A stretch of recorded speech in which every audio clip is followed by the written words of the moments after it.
안녕하세요. 주변들의 조민근 변호사. 안녕하세요. 송재성 변호사입니다. 이혼 숙녀 캠프 여러 가지 에피소드들에 대해서 리뷰를 한번 촬영하지 않았겠습니까? 네. 그 중에 이제 축구 부부의 아이고야. 그 남편분 그 강지용 씨인가? 네네. 그분께서 이제 사망을 하셨다는 소식을 들었어요. 맞아. 사망 원인에 관해서는 아주 구체적으로 밝혀진 거는 없는 것 같더라고요. 전혀 못 봤어요, 원인은. 그래가지고 어쨌든 뭐 사망 원인이 어찌됐든 간에 사망을 하셨기 때문에 그 삼가 고인의 명복을 빌도록 하겠습니다. 네, 고인의 명복을 빕니다. 지난주에 네네. 새로운 그 기수의 부부가 나왔는데 맞아요. 그 중에서 한 부부의 예, 예. 남편의 에피소드만 쫙 나왔어요. 원래 그 절약 부부인데, 절약 절약 부부가 부부가 한 2, 30분 정도 나오는데, 어순 부부가 나왔을 때까지만 하더라도, 아, 그럴 수 있다.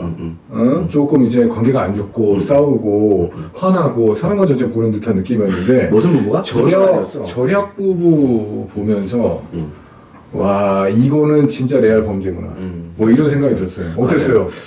사실 이번에 지금 우리 송 변호사님께서 말씀하신 절약 부부, 일단은 여자분의 잘못 이런 것에 대해서는 특별히 안 나왔어요, 그죠? 아직 그 남성 영상이 안 나왔으니까요, 그죠? 남성 측에서 본 영상이 안 나왔기 때문에. 근데 이 부부는 이제 여성은 아이가 있는 재혼한 여성이고요. 네. 그 다음에 남편은 아마 초혼인 것 같아요. 네. 그런데 남편이 결혼을 할 때부터 자기의 경제력과 관련된 부분들을 아내에게 제대로 얘기하지 않고 많은 부분을 속였는데 결혼을 하고 나서도 계속적으로 속여온 것 같아요. 네.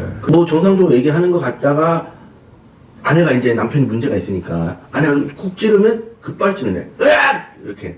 응? 네. 그러면서 칼까지 들었다. 음.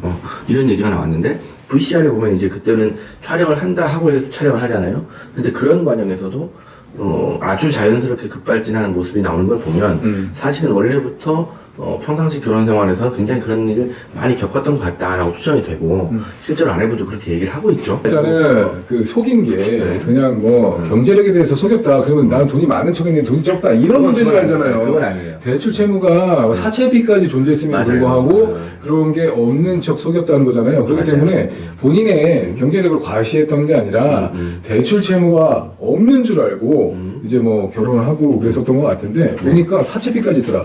그래서 대출 채무가 어디까지 있냐? 얘기해라. 1,500 몇백 얘기했는데 더 나오죠. 더 있지. 얘기해. 그런데 그것도 얘기를 안 하고 속여가지고 혼인 중에서도 추가적인 대출 채무가 여러 개 나올 정도로. 사실 이것만 가지고서도 이제 유책사유가 되고요. 그렇죠. 만약에 그러니까 결혼하기 전에 본인의 이런 대출빚이라든가 이런 걸 의도적으로 속였다고 한다면은 혼인 취소 사유도 될 수 있을 정도로 네. 조금 안 좋은 그 유책사유라고 볼 수가 있고. 네. 그 다음에 이제 소리 지르는 거 관련해서 그냥 소리만 질렀나요? 아니잖아요. 칼을 들었대요. 주워 팼어요. 엄청나게 팼다고요. 그냥 한 대 빡 때리니까 남자가 여자를 때리니까 여자가 날아갔다고 그래요. 날아가서 어디 처박혀서 이러다 죽겠다 싶어서 맞아요. 그만 때려야 될 것 같아 라고 얘기했음에도 불구하고 그만 때리긴 뭘 그만 때려 라고 하면서 계속 때려가지고 얼굴이 퉁퉁 불 정도로 때렸다고 하잖아요. 이거는 뭐 범죄죠, 말할 것도 범죄. 없죠. 상해죄에 해당하고요. 난 칼을 들고 여성만 협박했다고 했을 때에는 너 죽일 거야. 내지 네 돈 없이 내가 죽는다 라고 하는 게 모두 같은 협박죄가 되기 때문에 네.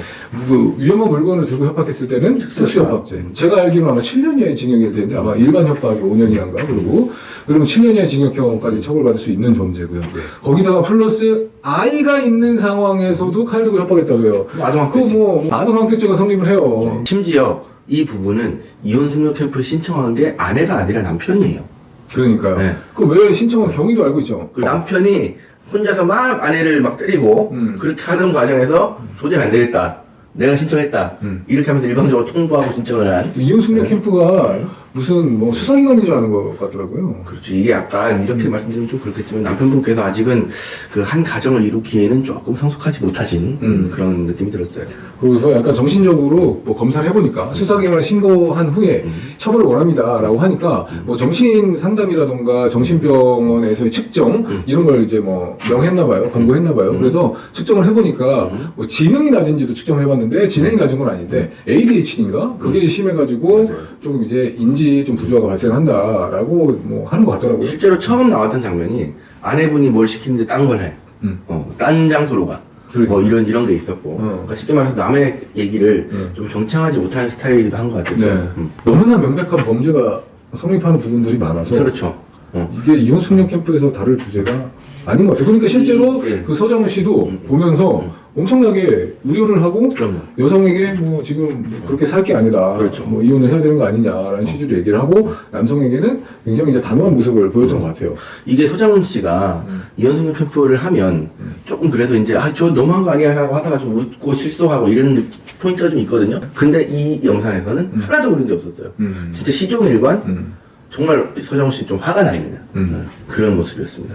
여기서 또 하나 논점이 뭐냐면은 이미 너무나 범죄되는 행위들을 많이 해가지고 물론 이제 그 여성의 문제점에 대해서는 아직 안 나왔기 안 때문에 나왔어요. 그걸 보고 또 다른 평가를 할 수 있을 것 같아요. 그러니까 여성도 굉장히 그에 준하는 이제 불법 행위를 많이 했다고 한다면은 이제 뭐 부부가 이제 진짜로 따로 살아야 되는지에 대해서 또 다른 평가를 할 수 있을 것 같은데 그 중간에 여기도 자녀가 있더라고요. 자녀가 있어요. 여성의 자녀인데 2년 전에 결혼을 해가지고 혼인을 해서 남성도 아이를 같이 키우고 있는 상황이고 네. 아이는 굉장히 이뻐하는 아이한테 잘해주고 네. 이런 모습을 보이는 것 같습니다. 그래서 사실 그 아내분이 이런 상황에서도 이제 이혼을 안 하고 있는 게 그렇지. 이 아이에게 음. 아빠가 필요하다 이런 생각 때문에 이혼을 못 하고 계시는 실제로 거죠. 아이가 그 여성분한테 나는 아빠가 좋다. 옛날에 과거에 이제 아이가 아빠 없다는 사실 놀림도 받고 그래서 아이가 있었으면 좋겠다 라는 취지의 진술까지 들어서 울면서 같이 살고 있다라고 하니까 또 여기에 대해서도 서장훈 씨가 지금 정신 차려야 된다. 나중에 지금 폭행도 이루어진 상황이고 칼을 들고 그 다음 단계가 벌어졌을 때는 아이도 못 보고 이럴 수 있기 때문에 정신 바짝 차리고 결정을 해야 된다라고 말했을 정도예요. 근데 지금 그래도 여기는 아이가 아빠가 좋대. 근데 계속 살 수 있겠어요? 근데 여기서 그러니까 아빠가 이혼을 했음에도 불구하고 아이에 대해서 면접교섭권을 요구한다. 네. 두 사람이 이제 결혼했어요. 그리고 원칙적으로 이 아이의 아빠와의 관계는 아빠와 자식 관계가 아니에요. 남남이죠. 그렇죠. 입양 절차를 거쳐야 그때부터 이제 부모와 자아 관계가 창설이 되기 때문에 쉽게 말해서 지금 예를 들어서 뭐 친양자 입양이든 안 했다라고 하면 이혼했을 때 이 남자의 아이에 대한 면접 교섭권은 없습니다. 인정될 여지가 없죠. 아예 없겠죠. 부모와 자아 관계가 아니니까. 맞습니다. 그러고서 실제로 이혼승려 캠프 같은 경우에는 이 남성이 아이를 뭐 친양자 입양했다던가 아니면 입양했다는 취지의 뭐 그런 진술이라든가 내용은 안 비슷한 나왔죠. 게 전혀 안 나왔어요. 만약에 그거를 했다고 한다면은 아마 나왔을 것 같아요. 맞아요. 왜냐면 그 입양 절차를 거치는 게 상당히 시간이 소요될 뿐만 아니라 기억에 남을 정도로 여러 가지 절차를 거쳐야 돼요. 확인을 받고. 맞아요. 그렇다고 했으면은 언제부터 언제까지 해서 아이에 대해서도 입양 절차를 거쳤다라고 뭐 한마디로 나올 법한데 그게 나오지 않은 걸로 봤을 때는 입양 절차 거치지 않았고 그렇다고 한다면은 이혼했을 때는 이제 혼인 중에도 그 뭐야 남성과 자녀 사이에는 남남의 관계가 있었기 때문에 이혼하더라도 남남이고 당연히 남남 사이에서는 면접교섭권이 인정될 여지가 없겠죠. 근데 혼인 중에는 인척이긴 해요. 남자의 기준으로 보면 배우자의 혈족, 그렇죠. 그다음에 맞습니다. 아이들의 기준으로 봐서는 맞아요. 혈족의 배우자. 맞아요. 그러니까 맞습니다. 인척이긴 한데 남남은 아니죠. 네, 그렇죠. 그렇죠. 근데 이혼을 하게 되면 그때부터는 정말 단절됩니다. 그렇죠. 그거마저도 단절이 되고 지금 인척 관계에서 면접교섭권이 인정될 여지가 없기 때문에 그렇죠. 예, 아예 이혼으로 단절돼서 남남이 됐을 때 당연히 면접교섭권은 인정될 여지가 없겠다. 이 기존에 이제 연애를 할 당시에는 이제 그 남편이 없었던 상태고 아이가 워낙 아빠를 찾고 있는 상태였다 보니까 그런 부분에 좀 많이 감동을 받은 것 같아요. 그럴 수도 있고 또 그때 당시에 연애했을 당시에는 뭐이 정도 모습까지 보여주지는 않았었던 것 같아요. 왜 그러냐면 같이 안 사니까. 이 남성이 실제로 경찰이 출동해가지고 나중에 또다시 이런 동일한 행동을 했을 때 칼을 들고 위협한다던가 아니면 정말 때린다던가 이런 행동을 한다고 했을 때에는 그 배우자의 의사와는 상관없이 처벌하겠다라고 하니까 그 뒤부터는 아예 이런 행동을 하지 않았다고요. 때리거나 칼로 협박하거나 이런 행동. 그렇죠. 더 나아간 행동은 경찰관이 안 돼 하니까는 절대 안 했다고 하더라고요. 그러니까 그것 때문에 좀 더 빈정상했는데 오히려 아내분은 그게 더 열받는다. 그 얘기를 했는데 그런 모습들로 봤을 때 본인의 행동 조절이 아예 안 되는 사람 같지는 않아서 연애 단계에서는 그런 모습이 보이지 않지 않았을까라는 생각이 듭니다. 게다가 또 연애 단계에서는 아직 상대방의 스타일을 잘 모르고 내가 저 사람의 사랑을 온전히 받기는 전이기 때문에 그렇지.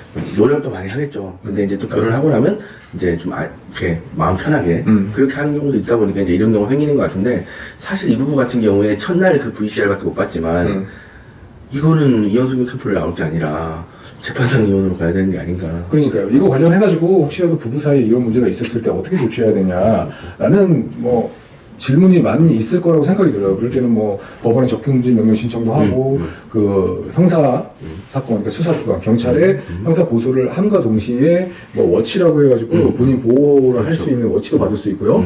그다음에 집에 CCTV 설치도 이제 경찰에서 지원을 해줘서 그것도 할 수도 있고요. 그다음에 일정 아주 긴 기간은 아니지만 경찰에서 접근금지 명령하는 거는 좀 이제 좀 짧은 기간, 어느 정도 기간을 정해가지고 경찰에서 접근금지 명령을 좀 뭐 임시 조치로 우선해서 발령해 주는 때도 있기 때문에 뭐 그런 것도 진행할 수 있기 때문에 이런 만약에 구체적인 법률적인 절차를 거쳐야 된다라고 하신다면은 이제 변호사에 좀 도움을 받아가지고 그렇죠. 진행을 하는 게 당연히 필요하겠죠. 실제로 이제 나라에서 걷는 세금 이런 데 써야 됩니다.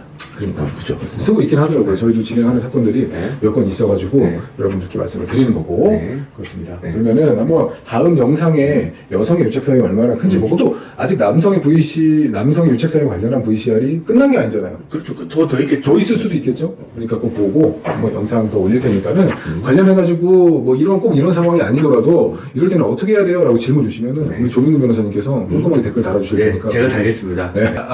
5월 13일 화요일 9시에 라이브 방송을 한번 켜가지고 네. 법률 상담을 한번 진행해볼까 해요. 그렇죠. 네. 여러분이 뭘 물어보셔도 갑작스럽게 확 다가와도 뭐든지 대답할 수 있어요. 그렇죠. 법률적인 게 아니더라도 사실상의 질문을 주시더라도 저희가 한번 내피셜을 불려가지고 답변을 해보도록 할게요. 아무리 생각해도 모르겠다. 모른다고 답변해 드리겠습니다. 물론 이제 사무실 직접 찾아오셔가지고 한 명의 한 사건에 대해서 굉장히 딥하게 상담하는 것만큼 구체성이 있기는 쉽지는 않겠지만은 그래서 최대한 여러분들이 채팅으로 남겨주시는 질문 내용에 대해서 굉장히 상세하고 우리 목소리가 딥하게 여러분들께 한번 가이드라인을 드려볼 테니까 네. 한번 들어오세요. 들어오셔가지고 그냥 평소 때 궁금했던 거 물어보시면은 저희가 그냥 속 시원하게 한번 답변을 드리도록 할게요. 라이브 방송 한다고 여러분들께 게시판에 예고 글을 올려드릴 테니까 거기에 한번 질문 댓글 편하게 남겨주시고 네. 시간 맞춰서 들어오시면은 저희 아마 그 유튜브 영상 보신 분들은 다 아실 거예요. 시원시원하게 말씀드립니다. 네. 임 된다, 안 된다, 심지어 모르면 모른다 말씀드리니까는 네. 편하게 들어오셔가지고 사랑방처럼 말씀 나누시면 좋을 것 같습니다. 네. 오늘 촬영 네. 여기까지 하도록 할까요? 네. 그래요. 구독과 좋아요 눌러주세요.